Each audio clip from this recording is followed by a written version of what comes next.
দীর্ঘ 5টি বছর পর ফেল করবার পর আমার এবার ছেলেটি পাস করেছে। পাস করছি ভালো কথা, 5 বছর দিয়ে ফেল করছি, হে কথা কম করে। এবার আমার ছাওয়ালটি পাস করেছে। একটি বিশেষ ঘোষণা, যারা কিনা আমার এই ছাওয়ালকে কুলাঙ্গার বলে আখ্যায়িত করেছে, অকর্মা বলে আখ্যায়িত করেছে, তাদের উদ্দেশ্যে বলছি, আমার ছেলে দীর্ঘ 5টি বছর ফেল করার পর এবার পাস করেছে।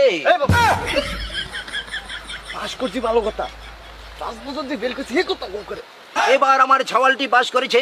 গর্বের সহিত জানাচ্ছি যে আমার আপনাদের যদি কোনো যুবতী মেয়ে থাকে আমার ছেলে ইনবক্সে যোগাযোগ করবেন, কারণ আমার ছেলে এবার অনার্স পাস করেছে। আমেন মিয়া, এই মিয়া লজ্জা করেন। আপনার ছেলে কি এর বিয়ে পাস করছে?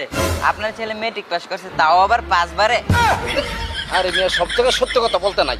আমার ছেলে যে অনার্স পাস করছে, মানে মেট্রিক পাস করছে, এটা সকলকে জানাইতে হবে। অনেকে বলছে আমার ছেলেকে দিয়ে কিচ্ছু হবে না, আমার ছেলে কইরে দেখে দিয়েছে। এই জন্য গ্রামের যত পশু পাখি ব্যাং আছে সবাইকে জানাবো, কেউ যাতে বাদ না থাকে। ঠিক আছে, চলো সবাইকে জানাবো। আজকে মার্কিং করে দেখবো, আমার ছেলেকে নিয়ে আমি গর্ব করি। অনেক মানুষের অনেক কথা শুনলে হবে মাথা ব্যথা। এদিকে কে মার্কিং চলতেছে? আমি আপনাদের কাছে আরে শুক্রালে বাপ না, আবার কে ফাঁকলামি করতেছে দেখিছে?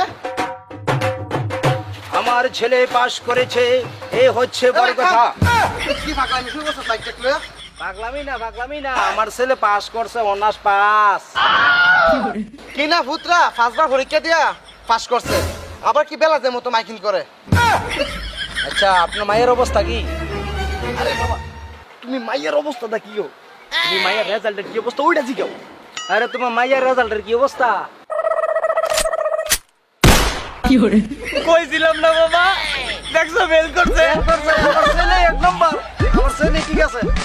আইছে না একটি বিশেষ ঘোষণা, 12 জনে 12 কথা শুনলে হবে মাথা ব্যথা। আমার ছেলে অনার্স পাস করেছে, সেটাই হলো বড় কথা। আরে বাইগনা, তোমার কি অবস্থা পরীক্ষার? ও যা লেখছে খাতা আমি দূর থেকে দেখে দেখছি। আচ্ছা, তোর রেজাল্ট জানি কত?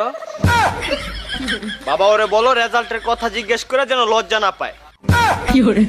আমার ছেলের কথা আর কি বলবো, আমার ছেলের রেজাল্ট পাইছে 6 পয়েন্ট, প্রয়োজন হলে 5 পয়েন্ট। বোর্ড আবেদন করে 1 পয়েন্ট কমাই দিচ্ছি। বাপ জিরুম ভূতুই রুম সব ডিফারেন্ট দল। বাবা কারো কথায় কান দিলে চলবে না, আমাদের ধারাবাহিকতা চালা যেতে হবে। চলো। একটি বিশেষ ঘোষণা,